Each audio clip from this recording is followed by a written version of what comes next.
बंधु माने आजिर एही कार्यक्रम को आपण मानंकु स्वागत। जदि आपणकर वृष राशि होइथाय तो थरे मात्र भिडियोटी को शेष पर्यंत निश्चय देखंतु, कारण आपणक पई एही भिडियोटी बहुत गुरुत्वपूर्ण अटे। आपणक जीवन रे दुख टेंशन काहेकि रहुछि, आपणको सर्वदा आर्थिक समस्या दे काहेकि गति करिबाकू पडुछि, आपणक परिवार रे सुख शांति रहु नाही, आपण आशा करुथिबा कार्य रे आपणको सफलता मिली पारु नाही। तेबे एभली सब समस्या आपणक सहित काहेकि हेउछि, आपणकर एपरि केउ सब भूल रहिछि, जेउ सब भूल कारणरु ही आपणको एभली कष्टर सामना करिबाकू पडुछि, आपणक जीवन रे आपणको एते दुख काहेकि मिलुछि। तेबे आपणकर ए सब प्रश्नर उत्तर आजिर एही भिडियो रे आपण माने निश्चय पाई जिवे। तेबे आसंतु आजिर एही भिडियो रे आमे माने ए सब विषय रे विस्तार रूप रे आलोचना करिबा। तेबे बंधु माने भिडियोटी रे आगु को बढ़िबा पूर्वरु आपण माने भिडियोटी को लाइक करी चैनल टी को सब्सक्राइब करि दियंतु एवं कमेंट बॉक्स रे जय श्री जगन्नाथ निश्चय लिखंतु। बंधु माने राशि चक्रर द्वितीय राशि हेउछि वृष राशि एवं वृष राशि रो अधिपति हेउछन्ते शुक्र एवं वृष राशि रो चिन्ह हेउछि गोटे बलद किंबा षंढर चिन्ह। तो किछि लोक याको बलदर चिन्ह कहिथांती एवं किछि लोक याको षंढर चिन्ह कहिथांती, मात्र बंधु माने यह बलदर ही चिन्ह होइथाय। एवं आपण माने जानନ୍ତି आम मानक जीवन रे बलदर भूमिका केते गुरुत्वपूर्ण होइथाय। आग काल रे लोक माने बलद द्वारा ही आपण खेत काम करुथिले, बलद मानक सहाय्य पई ही आमे कृषि कार्य करि पारुथिले। ट्रावेल ट्रांसपोर्ट रे मध्ये बलद माने लोक मानकु बहुत सहाय्य करुथिले, अर्थात बलद बहुत परिश्रमी होइथांती। आपण ता उपरे जेते भार देले मध्य से बहुत सहजरे ताकु टाणी नै थांती, अर्थात सेमानंको भितरे बहुत एनर्जी रहिथाय, स्टामिना रहिथाय। सकाळरु संध्या पर्यंत एमाने बहुत परिश्रम करि पारिथांती, ए सब परे भी सेमाने थकी न थांती एवं ए सब क्वालिटी आपण वृष राशि रो व्यक्ति विशेष मानक भितरे देखि पारिबे। वृष राशि रो व्यक्ति विशेष मानकु चैलेंज बहुत पसंद होइथाय, सेमानकर एनर्जी लेवल बहुत हाई होइथाय। कोनोसी भी कार्य को करिवार एक्साइटमेंट एमानक मध्यरे रहिथाय, मात्र सेमानंकु बोरिंग काम पसंद आसी न थाए। सबुठारु बड़ कथा हेउछि वृष राशि रो व्यक्ति विशेष माने जदि निजर एनर्जी को सठिक जगह रे लगांती तो दुनिया रे बड़ हेबाठारु श्रेष्ठ हेबाठारु आपनकु केही भी अटकाई पारिबे नाही। एवं आपण जदि षंढर चिन्ह को नेबे तो आपण माने जानନ୍ତି षंढ स्वभाव रे बहुत रागी होइथाय, बहुत क्रोधी होइथाय। तो एहार क्वालिटी मध्ये आपण वृष राशि रे व्यक्ति विशेष मानक पाखरे देखि पारिबे। से माने बहुत क्रोधी स्वभाव रो होइथांती एवं तांको क्रोध पछरे कारण कोन ताहा से माने निजे भी जानि न थांती। आपण माने स्पेन पोर्तुगाल फ्रांस एभली किछि देश रे षंढ लड़ाई विशेष भाव रे देखिबाकू पाइथिबे। से माने जेतेबेले लड़ाई करिथांती से माने अनकंट्रोल होई जाइथांती, तांकर निज राग उपरे कंट्रोल आसी न थाए एवं सेतेबेले तांको लाल कपड़ा देखा जाय थाए एवं ए सब गुण गुडी को वृष राशि रो व्यक्ति विशेष मानक भितरे देखा देई थाए। तो आपण जदि निजर एनर्जी को सठिक जगह रे लगाई थांती तो आपण जीवन रे बहुत उन्नति करि थांती, मात्र आपण जदि निज एनर्जी को किछि खराब जगह रे लगाई थांती तो सही भली आपण निज जीवन रे अवनति करि थांती। तो सेथि पई आपण एई जिंस को विशेष ध्यान रे रखिबा उचित एवं एहा आपणकर गोटे भूल मध्ये होइथाय जेतेबेले आपण निजर एनर्जी को कोनोसी भूल जगह रे लगाई थांती। तो सठिक स्थान रे आपण निजर एनर्जी को व्यवहार करिबा आपणको पई सबुठारु अधिक महत्वपूर्ण होइथाय एवं आपणको सफलतार मध्ये एहा चाबिकाठी होइथाय, अर्थात आपणको सफलतार चाबिकाठी आपणको निज हाथ रे ही रहिथाय। जदि आपण निजर क्रोध को निजर राग को कंट्रोल करबा सिखि जानती तो निश्चित भाव रे आपणको जीवन रे आपणको सफलता पाइबा ठारू केही भी अटकाई परिबे नाही। सबुठारु बड़ कथा हेउछि आपण माने जानिले खुशी हेबे जे आपणक राशि रे ही श्रीकृष्णଙ୍କର जन्म होइछि, अर्थात श्रीकृष्णଙ୍କର राशि मध्ये वृष राशि अटे एवं श्रीकृष्ण केते ज्ञानी थिले एहा आपण मानकु समस्तंकु जणा अछि। एहा सहित महादेवंकर वाहन मध्ये वृषभ अटे। तो आपणक राशि एक बहुत महत्वपूर्ण राशि अटे, एक विशेष राशि अटे। बंधु माने आपणक मध्यरे बहुत सारा क्रिएटिविटी रही थाए, बहुत सारा हिडन पोटेंशियल रही थाए। तो आपणको ठीक भाबरे गाइडेंस रो दरकार थाए एवं आपण निजर एनर्जी निजर आपणकर क्रिएटिविटी को सठिक जगार लगाइबार आवश्यकता रही थाए। ଯାହାଫଳରେ ଆପଣ ବହୁତ ବଡ଼ ଉଚ୍ଚାରେ ପହଞ୍ଚି ପାରିଥାନ୍ତି, ନିଜ ଜୀବନରେ ବହୁତ ଉନ୍ନତି କରିପାରିଥାନ୍ତି। ମାତ୍ର ଯଦି ଏସବୁ ଆପଣଙ୍କ ଜୀବନରେ କମ୍ ହୋଇଯାଏ, ଅର୍ଥାତ୍ ଆପଣଙ୍କ ଜୀବନରେ ଆପଣଙ୍କୁ ଗାଇଡାନ୍ସର ଅଭାବ ହୁଏ ଏବଂ ଆପଣ ନିଜର ଏନର୍ଜି, ନିଜର କ୍ରିଏଟିଭିଟିକୁ ଯଦି ଖରାପ ଜାଗାରେ ଲଗାଇ ଦିଅନ୍ତି, ତ ଜୀବନରେ ଆପଣଙ୍କୁ ସବୁବେଳେ ଦୁଃଖର ସାମ୍ନା କରିବାକୁ ପଡ଼ିଥାଏ। ଯଦି ଆପଣ ନିଜ ଭିତରେ କ୍ରିଏଟିଭିଟି, କନଫିଡେନ୍ସ ଲେବୁଲ ଏବଂ କଣ୍ଟ୍ରୋଲ ଲେବୁଲ ଆକ୍ସନ୍ ଯଦି ଏକା ସହିତ ମିଶାଇ ଦିଅନ୍ତି, ତ ଆପଣଙ୍କ ଠାରୁ ଅଧିକ ସକ୍ସେସଫୁଲ ମଣିଷ ବୋଧେ ଆଉ କେହି ବି ହେଇପାରିବେ ନାହିଁ। ବନ୍ଧୁମାନେ, ବୃଷ ରାଶି ପୃଥ୍ୱୀ ତତ୍ତ୍ୱର ରାଶି ହୋଇଥାଏ। ତ ପୃଥିବୀ ଅର୍ଥାତ୍ ଧରିତ୍ରୀ ଭଳି ହିଁ ବୃଷଭ ରାଶିର ବ୍ୟକ୍ତି ବିଶେଷ ମାନେ ବହୁତ ଷ୍ଟେବୁଲ ହୋଇଥାନ୍ତି ଏବଂ ସେମାନେ ସବୁବେଳେ ନିଜ ଜୀବନରେ ହିଁ ମସ୍ତ ରହିଥାନ୍ତି। ସେମାନେ ନିଜ ଜୀବନରେ ବହୁତ ପ୍ରାକ୍ଟିକାଲ ହୋଇଥାନ୍ତି। ବନ୍ଧୁମାନେ, ପୃଥ୍ୱୀ ତତ୍ତ୍ୱ ହୋଇଥିବା ହେତୁ ବୃଷ ରାଶିର ବ୍ୟକ୍ତିମାନେ ବହୁତ କଠିନ ହୋଇଥାନ୍ତି। ଏହା ସହିତ ସେମାନେ ଏକ ଆଟ୍ରାକ୍ଟିଭ ପର୍ସନାଲିଟିର ଅଧିକାରୀ ମଧ୍ୟ ହୋଇଥାନ୍ତି। ବନ୍ଧୁମାନେ, ବୃଷ ରାଶିର ବ୍ୟକ୍ତି ବିଶେଷ ମାନେ ବହୁତ ଉଚ୍ଚାଭିଳାଷୀ ହୋଇଥାନ୍ତି। ଏମାନଙ୍କୁ ଆଲତୁ ଫାଲତୁ କଥା ପସନ୍ଦ ହୋଇନଥାଏ। ଏମାନଙ୍କୁ ବେକାର କଥା କହିବା କିମ୍ବା ବେକାର କଥା ଶୁଣିବା ମଧ୍ୟ ପସନ୍ଦ ଆସିନଥାଏ।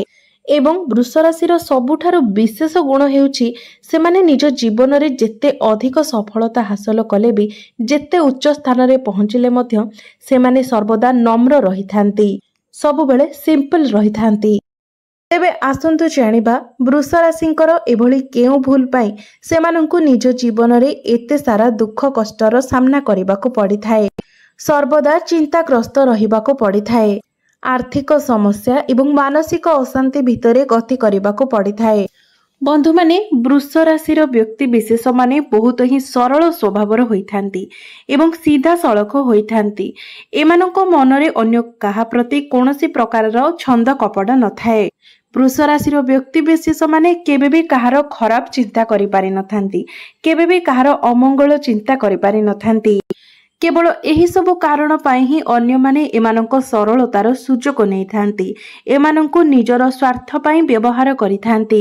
ପ୍ରତ୍ୟେକ ସ୍ଥାନରେ ଏମାନଙ୍କ ସରଳତାର ଲୋକମାନେ ସୁଯୋଗ ନେଇଥାନ୍ତି, କାରଣ ସେମାନେ ଏକଥା ଭଲ ଭାବରେ ଜାଣିଥାନ୍ତି ଯେ ଏମାନେ କେବେ ବି କାହାର କିଛି ଖରାପ କରିପାରିବେ ନାହିଁ କିମ୍ବା ଖରାପ କରିବା ପାଇଁ ଭାବି ମଧ୍ୟ ପାରିବେ ନାହିଁ।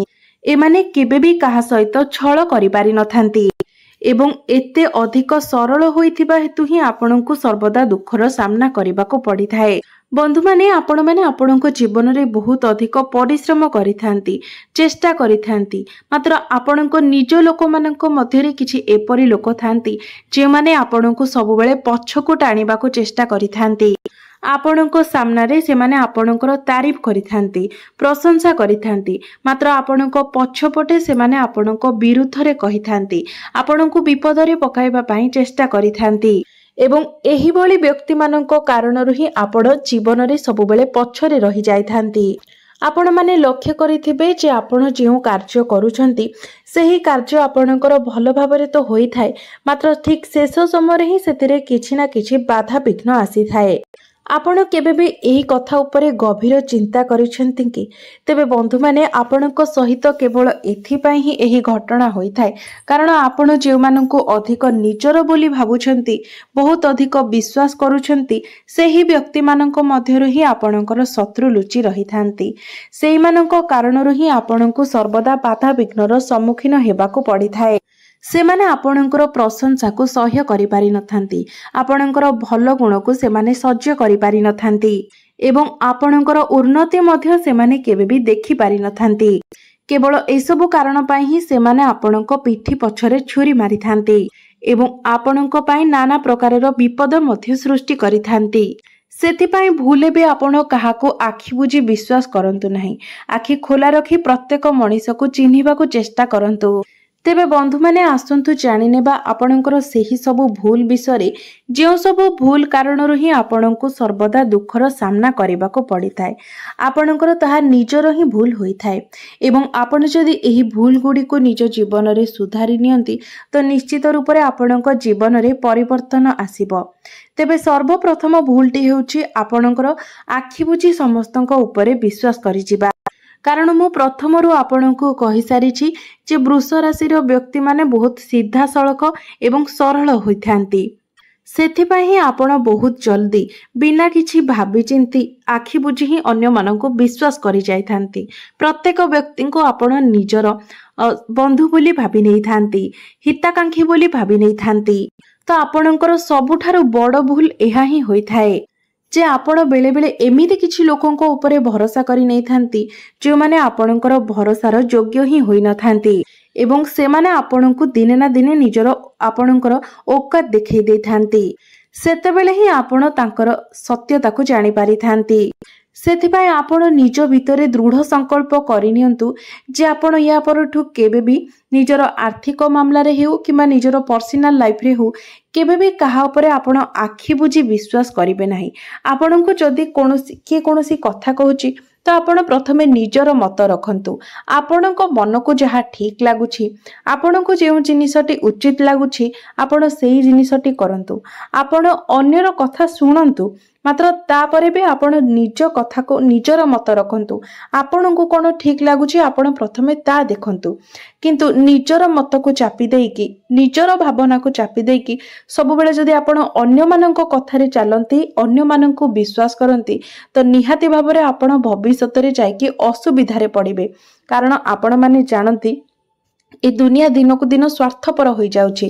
ତ ସମସ୍ତେ ଆପଣଙ୍କୁ ସେମାନଙ୍କର ସ୍ୱାର୍ଥ ପୂରଣ ପାଇଁ ହିଁ ବ୍ୟବହାର କରିବେ ଏବଂ ସେମାନେ ଆପଣଙ୍କୁ ଏପରି କିଛି ଉପଦେଶ ଦେବେ ଯାହାଦ୍ୱାରା ସେମାନଙ୍କର ସ୍ୱାର୍ଥ ହାସଲ ହୋଇପାରିବ ନା କି ଆପଣଙ୍କର। ସେଥିପାଇଁ ଆପଣଙ୍କ ପାଇଁ କ'ଣ ଠିକ୍ ହେବ ସେ କଥାଟିକୁ ପ୍ରଥମେ ଦେଖନ୍ତୁ। ଯଦି ତାଙ୍କ କଥା ଆପଣଙ୍କୁ ଠିକ୍ ଠାକ୍ ଲାଗୁଛି ତେବେ ଆପଣ ସେ କଥାକୁ ଗ୍ରହଣ କରିପାରନ୍ତି। ମାତ୍ର ସବୁବେଳେ ପ୍ରତ୍ୟେକ ଜାଗାରେ ପ୍ରତ୍ୟେକ ବ୍ୟକ୍ତିଙ୍କର କଥାକୁ ଗ୍ରହଣ କରିବା ଉଚିତ ହୋଇନଥାଏ। ଆପଣ ଆପଣଙ୍କ ନିଜର ଗୁରୁଜନମାନଙ୍କୁ ଠାରୁ ପରାମର୍ଶ ନେଇପାରିବେ। ଆପଣଙ୍କର ବାପା, ମା, ବଡ଼ ଭାଇ, ବଡ଼ ଭଉଣୀ ଏମାନଙ୍କ ଠାରୁ ଆପଣ ପରାମର୍ଶ ନେଇପାରିବେ। କାରଣ ବାପା ମା କେବେ ବି ପିଲାମାନଙ୍କୁ ଖରାପ ଶିକ୍ଷା ଦେଇନଥାନ୍ତି କିମ୍ବା ସେମାନଙ୍କର କିଛି ଖରାପ ହେଲା ଭଳି ପରାମର୍ଶ ଦେଇନଥାନ୍ତି।